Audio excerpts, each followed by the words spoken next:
Hello, my name is Michelle, and you're listening to Profit is a Choice. With me today is Rick Campos. He's a recovering interior designer, a podcast host, and a design business coach. Rick is certified in Coaching the Unreasonable Hospitality methodology, and we're going to be digging into how we can show up to be really hospitable and not just service oriented and understand the difference between the two. So listen in for some great action items. Every day, empowered entrepreneurs are taking ownership of their company financial health and enjoying the rewards of reduced stress and more creativity. With my background as a financial software developer, owner of multiple businesses in the interior design industry, educator, and speaker, I coach women in the interior design industry to increase their profits, regain ownership of their bottom line, and to have fun again in their business. Welcome to Profit is a Choice.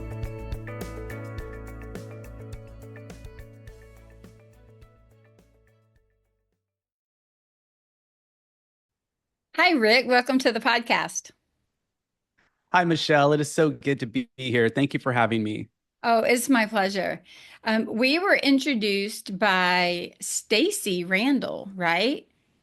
And Yes, I love she, Stacy. yeah, same. And she was so funny. She's like, Michelle, have you met Rick? I said, I've wanted to. I said, but I haven't met him. She's like, well, when I was talking to him, I'm thinking you need to know Michelle.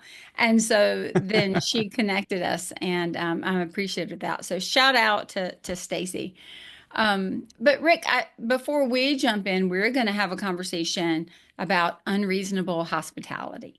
And that is something that's very near and dear to your heart, something that you coach around and really feel inspired by.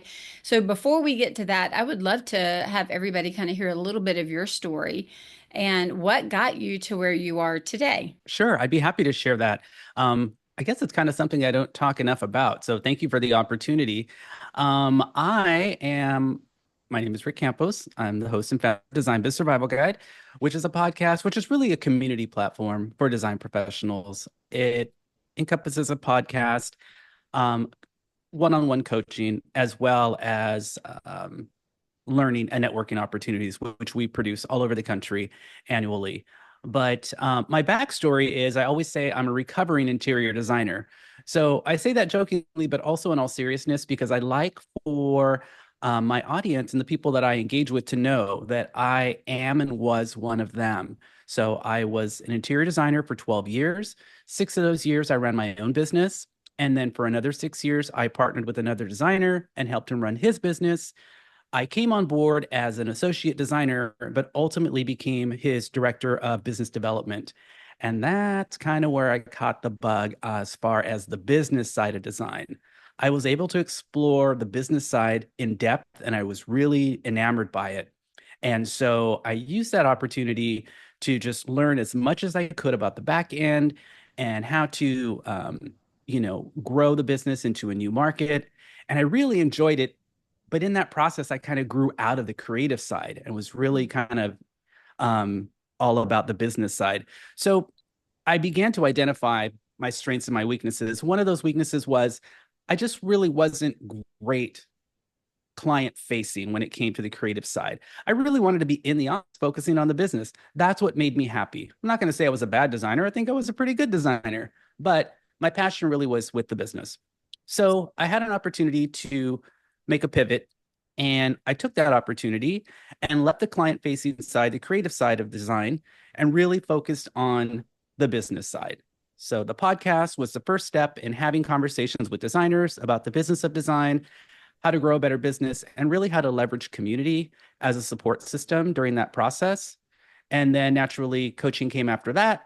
And then we started our Design Biz Retreat, which we do every year, and some one-day power courses. And now, fast forward, here we are. I consider myself a design community leader in the sense that I spend my days really just supporting the interior design community and helping designers grow a bigger and more profitable business. Awesome. When did you start your podcast, Rick? Do you I remember? started my podcast 7 years ago. We're just celebrating our 7 year anniversary. Yeah. So I started it in 2018. Okay, it's same. That's when we started ours as well. Right. Yeah, that was a big year. There were a couple that came out that year. Um, but mine was the same kind of way, trying to build community primarily around profitability, pricing, like some of those back office pieces that are so hard to kind of wrap your arms around because we're not just taking product and marking it up 30% and calling it a day. You know, we're trying to price so many other things. So I love that. I'm curious, what is it? And first of all, let me back up. I love that you love the business of the design. Like, I love that. And I have found in my coaching, which you probably have as well, I can usually tell if the client that I'm working with is more in love with design than they are with having a business that offers design. And I usually say that I'm good at really working with with business owners who offer design services. Yeah, there are designers who happen to be business owners, and there are business owners that happen to be designers. And so I That's right. agree with you. It's always interesting to kind of Yeah. determine who's who. And the beautiful thing is you can learn both sides, right? So it's not like once you're in one, you can't do the other. It's just which way are you coming? Are you coming more left brain logical or right brain creative? And then how do we close the gap for what you need to be successful? And closing the gap could be education and learning to do it, or hiring somebody like you were hired to fulfill those needs of the business because they still have to happen whether you like them or want to do them or not. Like they're still A hundred needed. percent, 100%. And I enjoyed it so much because there were so many talented designers in our firm. And so I was like, listen, you've got enough talent here. You got enough creativity. I'd love to focus on the business side. So it was such a great opportunity for me. And so what I was going to say I was really curious about was when did you start feeling like community was a big part of your um, of what you felt was important or in the expansion of your role in the industry? You know what, where did you start building that community and thinking about community? I think community started on day one for me when I launched my own business because I came, design is a second career for me. I come from an automotive background. So I had no contacts in interior design community whatsoever. And so I really had to not only learn design, but I also had to learn the business of design, and I had to develop a network of people to lean on and get information from. And immediately, I felt like I was met with resistance. I didn't feel like there was a strong community that I could ask questions, and there wasn't a lot of support from a business perspective. So I really had to go out and find that. And I think when I partnered with my colleague on the second 6 years of my design business, that's when I really realized how important community was. I think that's when I realized the impact that community has on the business of design, because that's when I was able to really establish strong relationships with fellow designers who were doing the same level of work that we were and have real conversations with them. So I've always worked in the high-end luxury market. And so at the end of the day, in our area, there's only a handful of designers that were doing what we were doing at that level. So if we weren't getting the job, I can probably tell you who got it, and it's going to be between one of four or five other designers. And so we kind of had this cool network where we were all able to talk to each other very honestly about jobs that we were all bidding on and that sort of thing. And that's really when it clicked to me like, wow, if this community of five or four was a community of 50 or 500 or 5,000, there would be so much support out there for every designer. It'd be so incredible. So that's really when it clicked for me. And at that point, when I realized, okay, there's something next for me, something bigger, it was community. Did you, well, it's funny when you talk about that and you go back because there wasn't a lot of community back in the day. I know when I started my company in interiors, that would have been back in 2000. Yeah.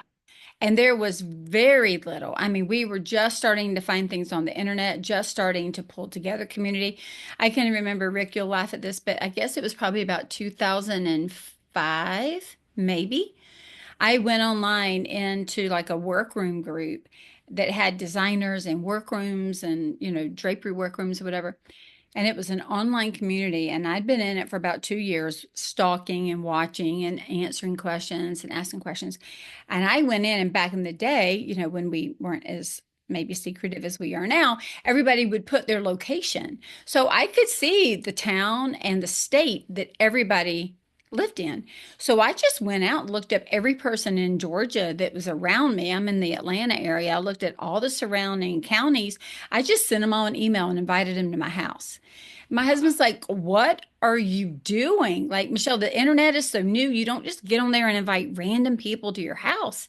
And I was like, "But I need community. I need people. And I don't just want to be an online friend to somebody or connection. I need human people that I can talk to." And so I think about 20 people came, and I had set up our basement and my workroom and all the things, and I invited them in and gave them snacks. And we just started building community just very organically, just coming together, kind of what you discussed, and talking about things. And then a few years later, it actually turned into at the Window Covering Association of America in our area, where people started getting together instead of just at my house in my basement. But it is important that we meet. That's why so many associations and so many groups, even organically, naturally formed, are important, because doing all of this business by ourselves, having to go reinvent the wheel over and over and over, is slow, it's taxing, and it's just not even, it's not sustainable, but it's not necessary. And so being free to share information, I think, is huge. So kudos to you for recognizing and reaching out first in your community and then building it forward. Did you get a lot of resistance? I personally got a lot of resistance when I first started my business back in 2008. That's what reinforced the need for community for me. I was personally getting resistance from designers in the area because I was new, and they're like, "Hey, guy, hey, kid, figure it out on your own." Yeah. Um, We had to figure it out, so you got to figure it out, kind of thing. it was very much that Yeah. attitude, yeah, for sure. But then I think, when I started this platform, I was at that point, we're talking zero resistance. So many people were ready to jump on a podcast and share information. By that time, everyone was beginning to realize, well, what I call our people clearly realized that there was so much sense in community and supporting each other.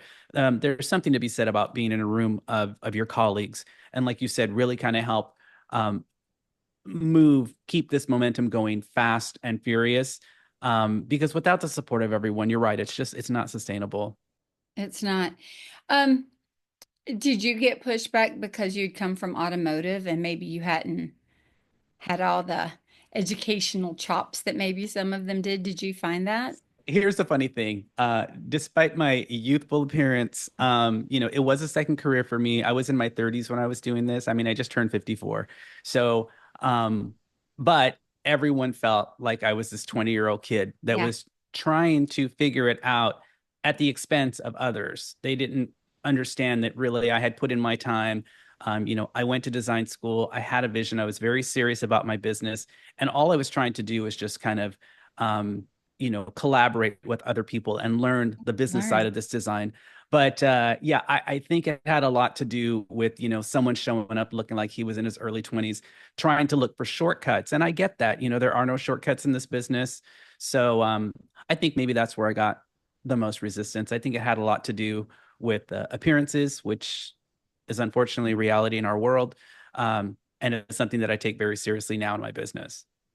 I've noticed a shift though, haven't you? Like with the advent of more, like it started with Facebook groups and then it's moved more into all types of online collaborations and forums and now conferences and meetings and networking events. Have you noticed that as well? It's like people want more and more now, I believe, to collaborate. And let's be honest, at some point there are some personal things that you keep personal. And collaboration doesn't mean you have to put every single thing out on the table for everybody to see. Like you're still called to be wise in what you share and who you share it with. We're not getting rid of discernment here when you walk into one of these rooms. But finding your people that really have your back and really support you and can step in to, even if it's just cheer you up or give you a resource or, just commiserate with you, like that is that I just don't even know that we can talk when we talk about profitability as a whole. I don't know that we can even put a number on that, Rick, because I hear so much of the loneliness when you are the one running the company. I know you've been in business a long time, you've heard it as well. It is very lonely in that CEO position quite often, especially in a firm where you're making the majority of the big decisions. Not to say you don't have teams and people that are supporting you and all, but there is a lot of heavy lifting and heavy weight that is sitting on your shoulders, and it feels burdensome at times. And so to have a peer outside of your company who can look in or tell you what they've been through and share those experiences, and maybe I wish I had known this, or if I did it again, I would look at the, just insight that maybe you haven't had is just worth its weight. I know my sons are both in commercial construction, and I've shared that 1,000 times.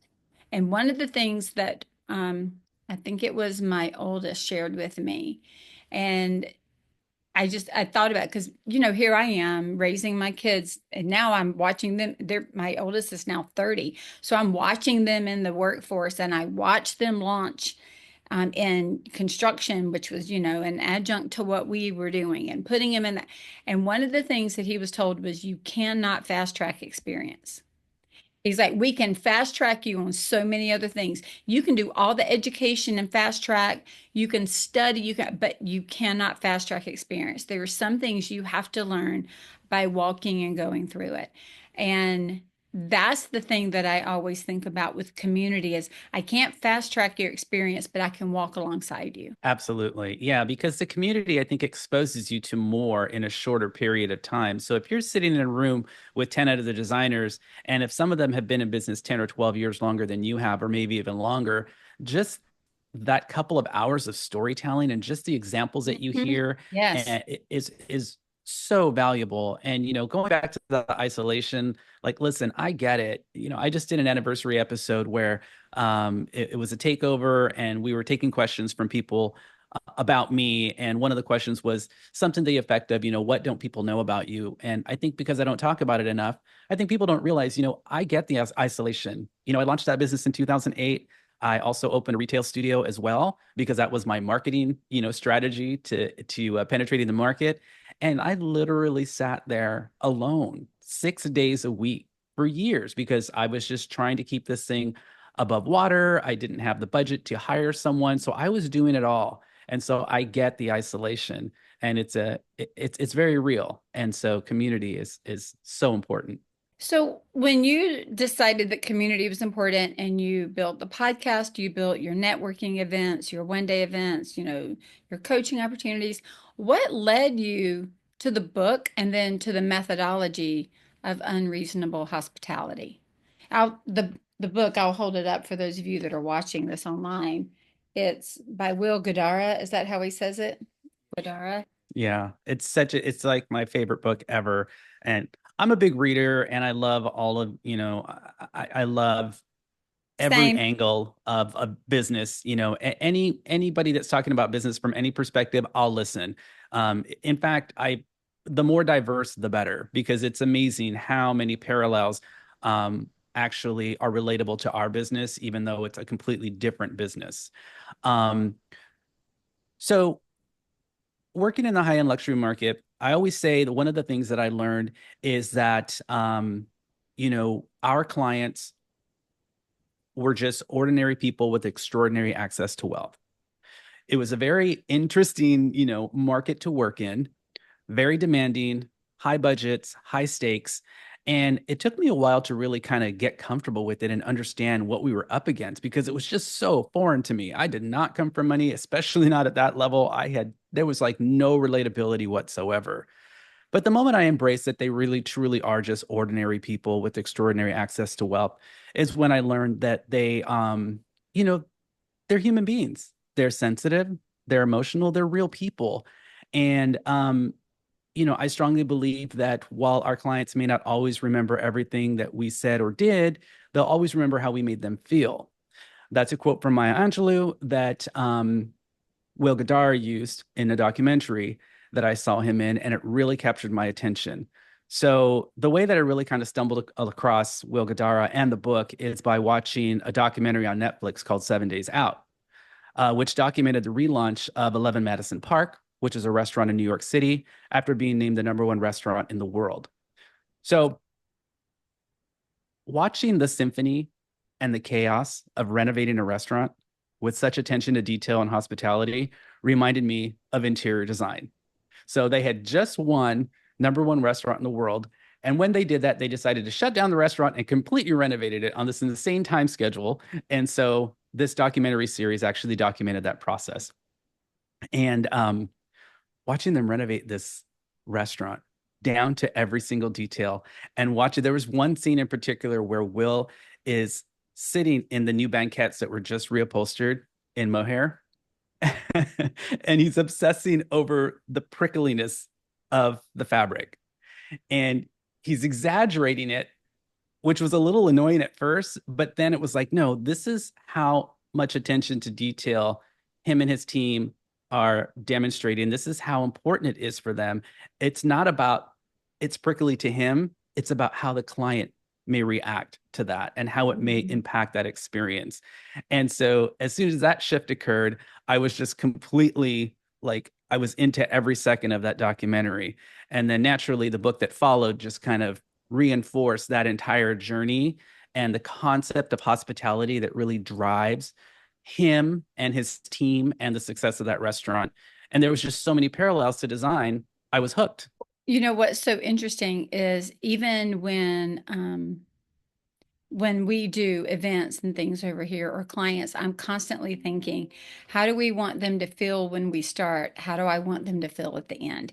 And how do I want them to feel through, right? So we're managing not just their expectations, but their feelings and their emotions as we go through. I mean, let's be real. If you want to make somebody angry and piss them off, you know how to do it.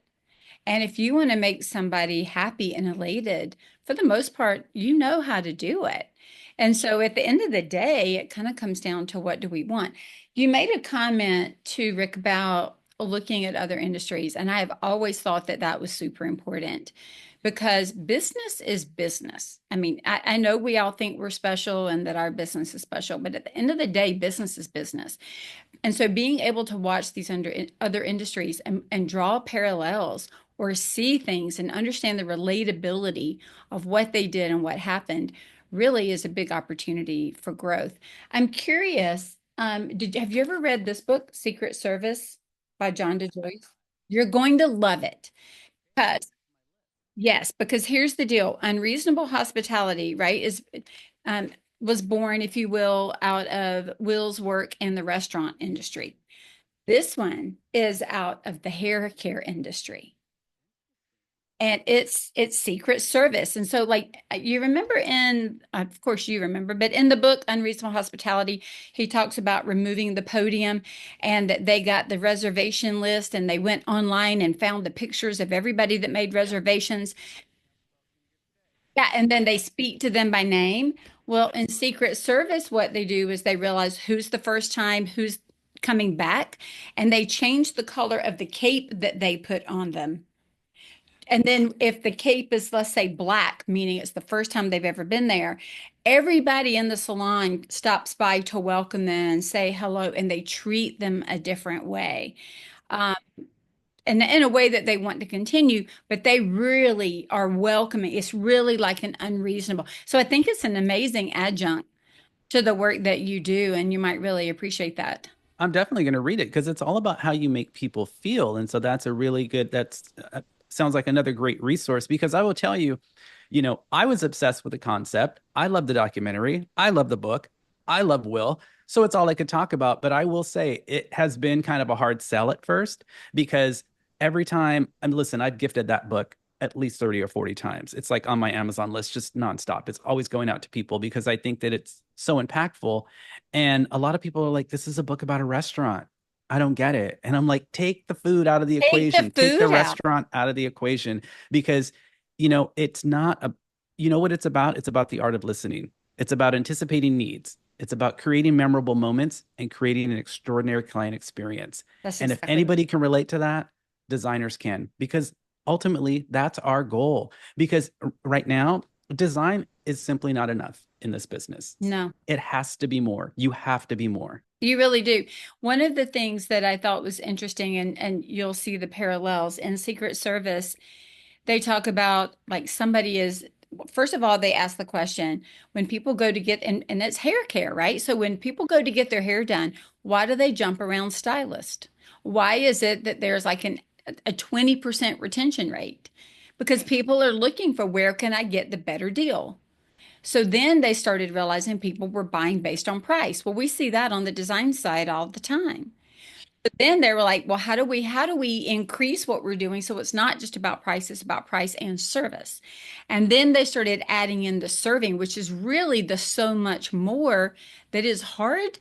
It's hard to compete against that unless you're putting all those same service ideas into place. But one of them is like somebody sitting in the chair and they forgot to get a birthday present, and somebody in the thing says, I'll run next door and get blah, blah, blah for you. And they go out and bring it back and have it gift wrapped so that when they're done with their hair service, getting all their, beauty stuff done, they've got this gift to walk out with. I mean, crazy ways of serving these people that keeps them coming back, but they build it in, and it's amazing when you think about, if not, it's almost like we're building businesses that are automatons. And Will made a comment, I guess it was Will who said it in the book. He said something like, you feel great when you make other people feel good. And what I noticed when he said that is not you feel good when they feel great, but you feel great when they feel good, meaning we get the greater reward when we are serving with the right heart and showing this hospitality. Have you seen that play out in the work that, well, my gosh, you're putting on event after event. So you're probably getting to take a lot of this, right? And put it into practice to see how it works for you. Absolutely. I think one of the biggest things that Will did is he really has created a new definition for hospitality, and he's helping us understand the difference between service and hospitality, because service is the thing that you do, and hospitality truly is how you make people feel. And I've tested this theory. I wish that I had more opportunities to test it in design, but I will say I'll give you an example of how I've used it in design, maybe not knowingly. But most recently, the way that I tested this theory was, my last design biz retreat, the focus really was on the client experience. And it was actually before I read this book and saw the documentary, but I was still focused on the client experience. And it was so simple. I did a simple intake form for everyone that attended, kind of like what designers do when they bring on new clients. And it wasn't 100 questions, it was like 6 simple questions. One of the questions was, what is your fight song? What is the song that gets you fired up? What is the song that energizes you? And another question was like, what's your favorite snack? What's your favorite candy? Along with some other questions, totally reasonable questions that you would expect to answer if you're going to come to a 2-day retreat at a hotel. Just sounded like we were trying to take care of them. And this is an intake form that everyone filled out months before they came. Like they bought their tickets 8 months before the event. Which So means they they probably completely forgot all of their answers. completely forgot that they even filled out the form. So they show up, and everyone in their swag bag has the candy of their preference that they liked, whether it's bread vines or M&Ms. I had someone from the UK who loves a candy I'd never heard of, but God bless Amazon. So I was able to get that. And so it wasn't until midday when everyone reached in their bag and started, shuffling through the goods and said, oh, there's a snack in here. And it happens to be my favorite snack, that it clicked. And they realized, oh, wow, something special is happening here. Like everyone doesn't have this candy. Only I have this candy. And it happens to be my favorite candy. And it's just because I asked a question, then I listened. You know, Yeah. it wasn't Yeah. until the second day that they realized that the playlist that was playing during break had all of their favorite songs on it. And it wasn't until the second day when someone was like, I love this song. Why is this song playing? I heard it yesterday too. And it's like, because you said you love this song and now it's on the playlist along with everyone else's. So I have tested the theory and it does work, because it means you're listening. And all of a sudden that evokes an emotion, a feeling. And that's what makes a true impact. It's what makes an ordinary moment extraordinary. And, I usually tell people, and I will preface this by my superpower is not sales. Like I'm not a sales coach. Okay. But I know enough to know that what works really, really well, and I have tested it out, is when you find out how people want to make them feel, how they want to feel, you make them feel that way, right? So, for example, when you're using this same idea in a sales process, how do you want to feel in this room? How do you want to use this space? Then, when you're presenting your ideas for the room, you tell them, and this will make you feel this, and this leads to that. Or you can be less on the nose and just kind of insinuate or intimate that how these things are connected, and they realize it themselves, kind of like your participants all of a sudden realize, wait a minute, we don't all have the same candy, and why is my favorite song playing, and how did he know I like Diet Coke? Like, what is the deal here, right? And then you start to recognize, oh, you did ask that question. Because I will say, I've worked with plenty of people and plenty of customers who have said, I need a new designer. I need a new workroom. I need a new accountant. I need a new bookkeeper. I need a new fill in the blank. And my question a lot of times is, well, tell me more. And you know what I hear probably almost every single time in some way? They don't listen to me. I said ABC and they heard XYZ. I They said they heard me, but they did the opposite. Like, they're not listening to me. They don't know what I'm saying. They're missing me because they're not hearing me. And so I love the idea of unreasonable hospitality because it's really about listening. It really is. It's about listening and then leveraging that information and saving it for these special moments. Listen, going back to the restaurant example, from a dining perspective, you have a very narrow window in which to have an impact on the people that are coming in and out of that restaurant. We as designers, we have months, sometimes years to to gather information and create an experience and create and leverage moments. We have so many opportunities, and our designers, we learn so much about our clients. Designers do. I mean, sometimes we learn a little more than we want to know about our clients, True. but it's those little things that you hear, that you retain, that you document, and that you take action on that really elevate the experience. I'm sure you remember the hot dog story in Unreasonable Hospitality, where a group of diners come in and they've gone to all the best restaurants in New York City, and this is their last stop before they hop on their flight back to LA. And they're having this incredible experience and they're talking, and the waiter is listening to what they're saying, and the waiter overhears them saying, "We ate here, we ate there, we ate here, we're all the most amazing restaurants in New York." And so one of them said, "But the one thing we didn't have that I wish we did is we missed out on the opportunity to have a street hot dog, because when you're in New York, you got to have a street hot dog." And they kind of laughed and they chuckled about it. And that was that. And so the waiter took that opportunity to elevate the moment for them, and they activated their team. They went out to the street cart, they got a hot dog, dressed it up in the kitchen, much to the chef's dismay. And, they served that hot dog between the caviar and the dry aged lavender duck course. And while it was very like not 5 star, to the diners, it was like, oh my gosh, I can't believe you're doing this. Like, I can't believe you overheard that one tiny little thing and has created this entire moment out of it. And I mean, and I guarantee you, those people, they may not remember what they had for dinner at 11 Madison Park, but they've probably told that story a million times. They remember the hot dog and the service Absolutely. that came with it, right? And how it made them feel. It made them feel heard, and that's the impact that we want to have. And it's so simple. I like to use that example because, listen, in the book they give a lot of examples. They Yes. go over the top. But I like using that example because it really doesn't cost that moment costs $3.50 probably. Yeah. And, from a designer perspective, from the business of design perspective, we have opportunities. And sometimes, I don't want to rule out any designers to say, oh, I haven't been in business long enough, I don't make as much money to do these grand gestures. You can just be starting your business and you can make these gestures for little to no money. And that's what I like to talk about when I coach on unreasonable hospitality. I went through a phase where, like when you're doing these long projects, Rick, that last months or years, everybody at some point is going to hit the wall. in the design, right? And our goal is always that if there are two people involved, they just don't hit it at the same time. Like we just cannot have partners hitting it at the same time. That's just not cool. But one of the things that we did was we found out favorite restaurants. We found out like, do you like tea? Or, what is your wine favorite or whatever?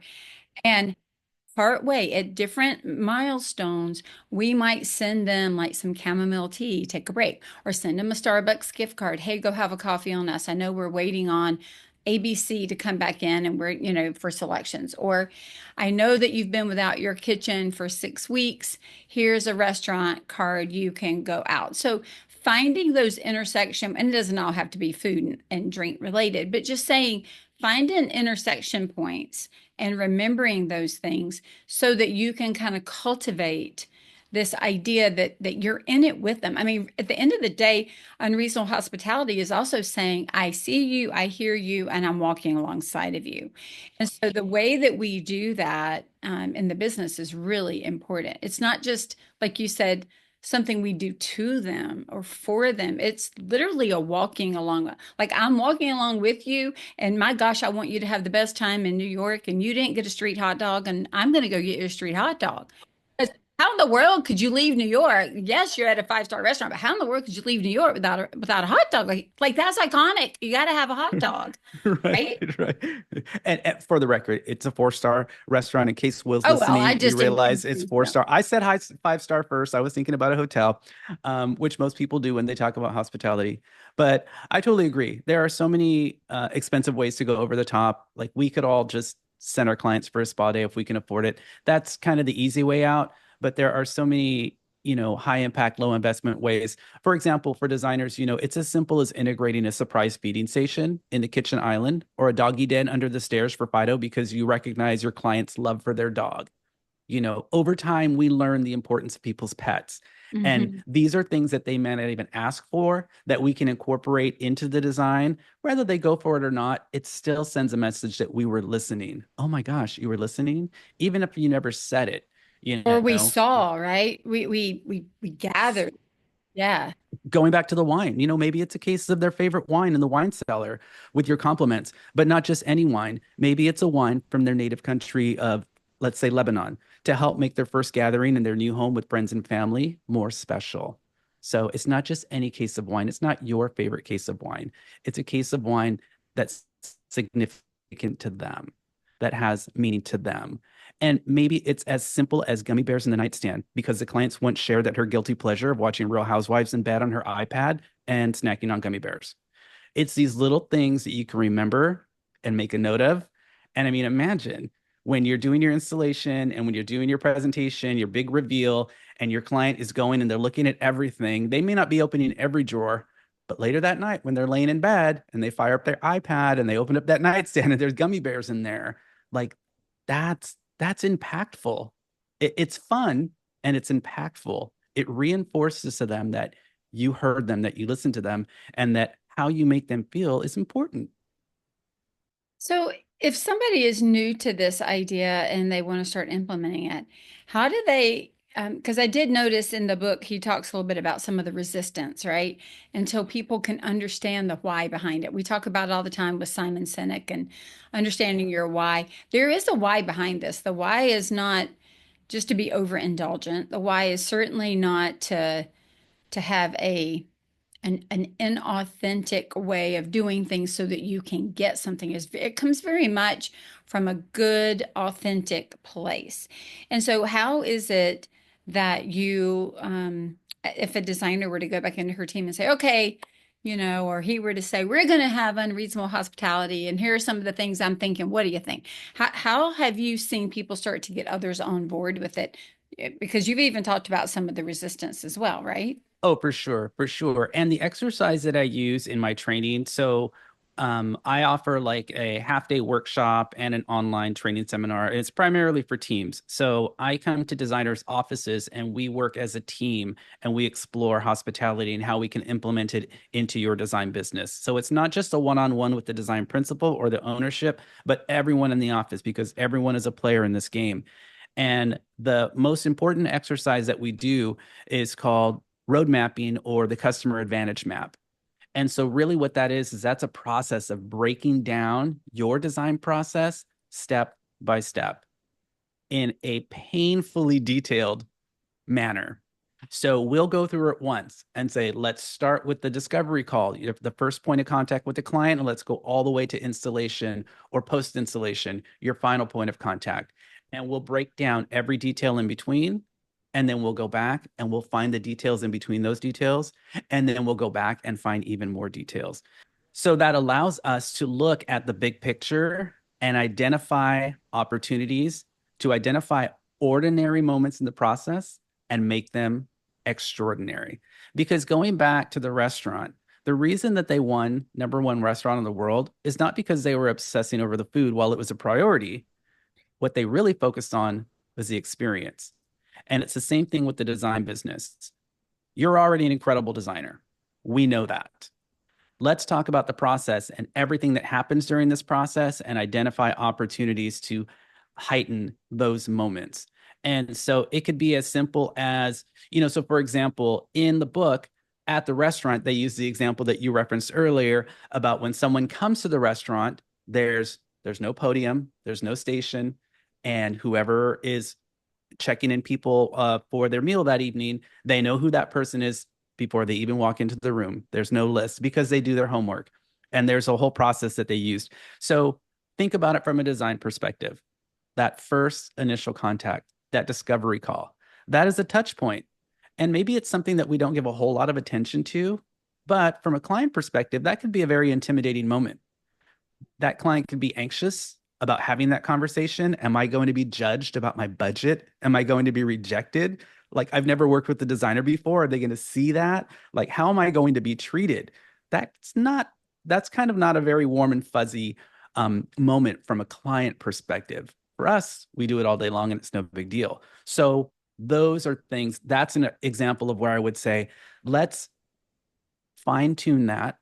Let's magnify that process and let's create a way to make that more pleasurable for the client, whatever that may be. If it's a Zoom call, I don't know, make it fun, make it a coffee date, make it a happy hour, whatever the case may be. Do something to take the edge off of that moment for that client so that it feels better.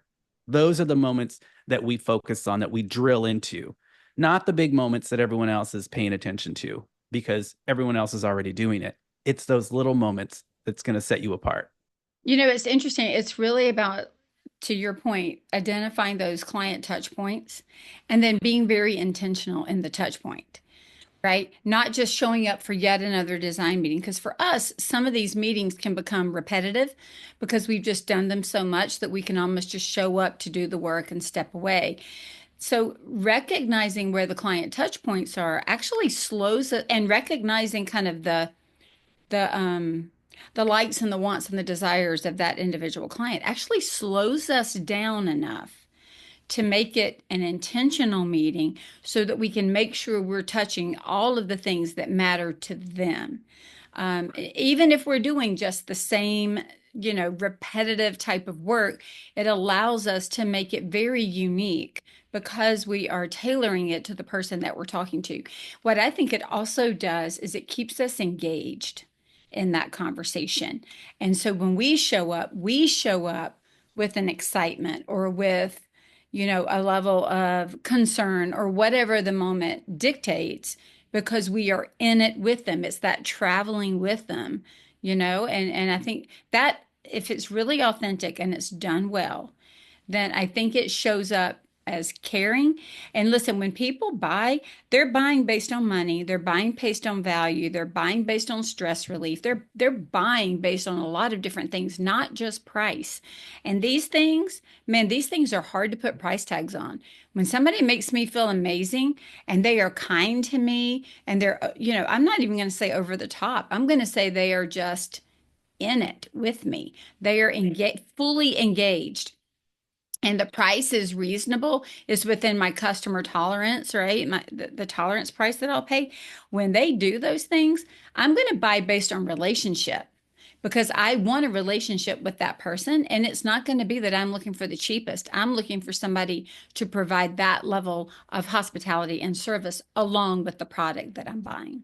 Absolutely, because we want to remind our clients that we are designing for them. So going back to your point about that kind of, yes, we do kind of do the same thing over and over again. This repetitive consistency is very important for our business. It's what allows us to be efficient, to be profitable, and all of the important things. It allows us to continue to do what we love to do as designers. But we can't get too caught up in that. We have to constantly look for opportunities to make the experience special for every single client, because while no one client is our only client, they like to feel like they are our only client, and we want them to feel that way, even though we know it's not true and they know it as well. We always want to find opportunities to remind them that we are designing for them, and to your point, that we are there with them on that journey. And that journey, sometimes it's smooth sailing, and sometimes it is a roller coaster. It's a really rocky road. And those are the times when you want to break that glass case with the tequila bottle in it in case of emergency, or that's when you want to celebrate their investment by taking them to a cooking experience at your local you know uh, Sub-Zero Wolf or Decor or Middleby showroom, which again is such a perfect example of a really over the top experience that costs you nothing. So let me remind the listeners, leverage your resources when it comes to this, because as you begin to think about this and implement it in your business, you're going to have all these grand ideas. And listen, some of them are going to be over the top, and you can go over the top from time to time. Reserve it for something special, and if the opportunity presents itself, do it. But there are so many ways that we can do this for not a lot of money that has a huge impact. And one of those ways is leveraging our connections within the industry with our vendors who are there to support us and help elevate this experience for our clients. I love that. Speaking of just like the numbers of it, right? One of the things that I thought was interesting, and I can't remember, you might remember, but he talked about the 95% and the 5%, and he was talking about really like and I think he was maybe talking about it with regard to time and maybe and resources in general. But 95% of, let's call it resources, time, money, whatever, is kind of planned and structured. But they had a 5%, almost like money or a kitty that they could spend on their own. And I love that because it gave the power back to the team at large. Kind of like when you made the comment that when you go in, it's a team exercise. He gave the power back to the team so that every bit of it wasn't just driven by the restaurant owner or the designer or the business owner. They're driving it for sure. They're building structure, even when it looks like there's no structure. There is structure to allow it to look like there's no structure, right? But there's a freedom in like a 5% to read the room and make the decisions and do the things. Go ahead. What were you going to say? Yeah, because it's very easy to get carried away with this concept. It's very easy to go overboard, and we want to be responsible. I mean, let's talk profitability here. That is first and foremost. That's what we're here to talk about at the end of the day. And that profitability allows us to be generous and do all these incredible things. So in the book, he does reference that 5%. And so basically what he's saying is that 95% of the time you should be nose to the grindstone, focused on profitability, looking at your numbers and understanding, not exceeding any budgets and all of these things. And because you're so driven in that regard, you do have that 5% cushion that you can just do whatever you want with. It could be a team experience, it could be a client experience, whatever that is. You have that luxury because you're so laser focused on the other 95% of the time, on profitability, on revenue, on meeting your goals and projections and all of those things. And that 5% funds what he calls dream makers. So when I said earlier, this is a team effort, this is something that everyone can do. And in their case at the restaurant, they had a small team of people, and this is all they did was they focused on these experiences. And they had this freedom because they had the budget for it. And I think that trickles down brilliantly to design businesses as well. You can implement that same concept in your design business and empower one or two people on your team to just do whatever they think is going to have that impact. It basically becomes a part of your brand at that point. And but there is structure involved. So, you Right, have to right. structure it and you have to implement it in your business in such a way to where it makes sense. It doesn't break the bank, because really, if done right, this creates a client for life. It actually generates more revenue. it creates brand loyalty, and with that comes profit. Absolutely. And you know, me over here as profit first kind of waving that flag. The nice thing is you can build it into the business, and that's, you know, that it's not an accidental, oh, I got to go do something. These things are very thought out and planned for, even within the individual budgets. Like if you're going to give somebody a gift card, you can build it into the budget that that's what you're going to do to be able to serve them well. And so the more that we're thinking about how do we want them to feel, how do we want to show up, what's within reason that we can do. I'll give you another good example of this. Have you heard of banana baseball? Banana baseball. I have Okay, not. you've Wow, got you're to look throwing it some up. at They're me. called the Savannah Bananas.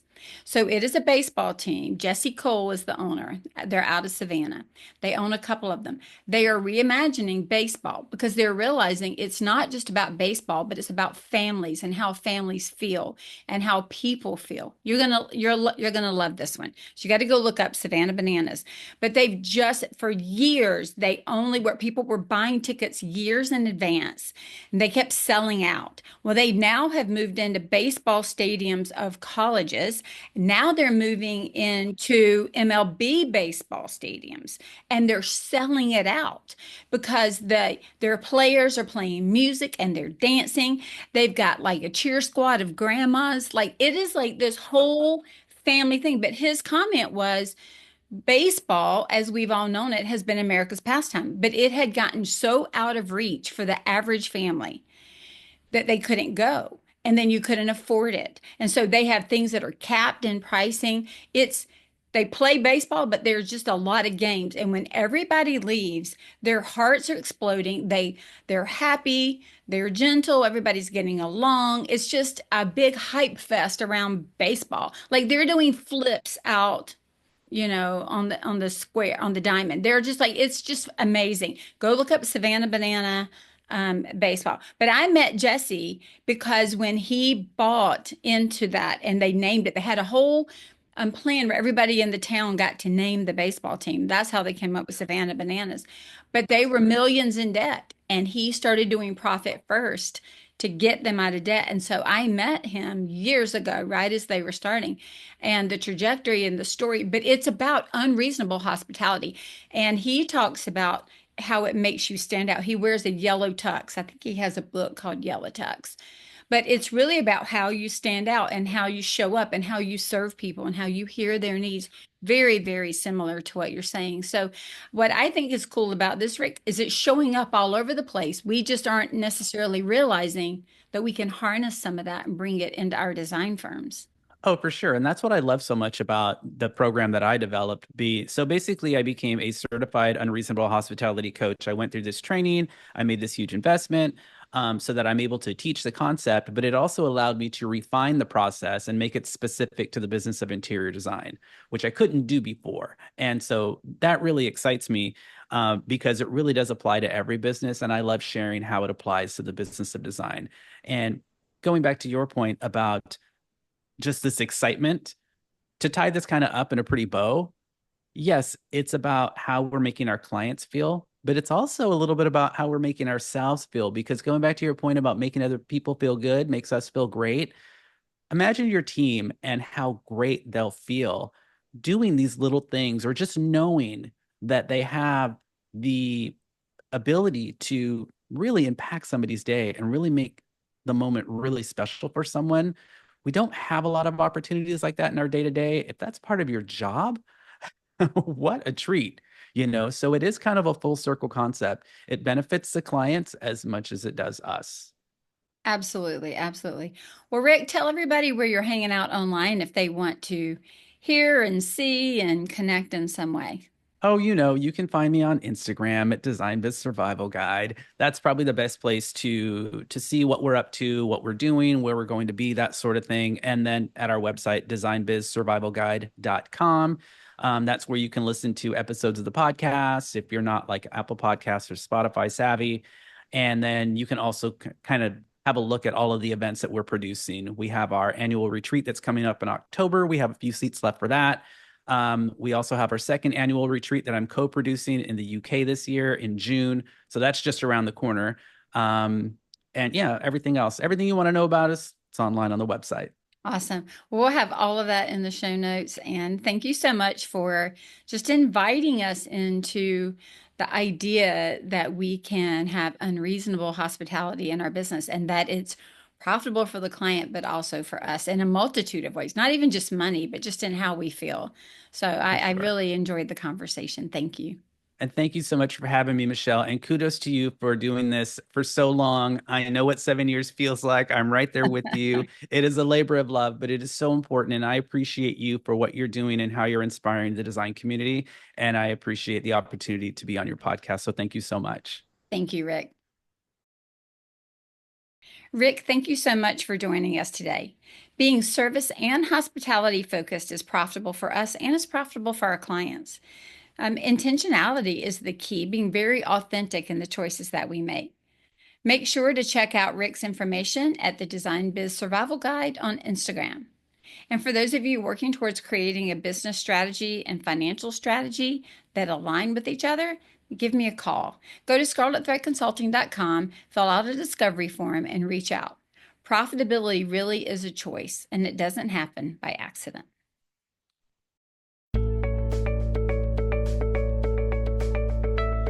Profit is a Choice is proud to be part of the designnetwork.org, where you can discover more design media reaching creative listeners. Thanks for listening, and stay creative and business minded.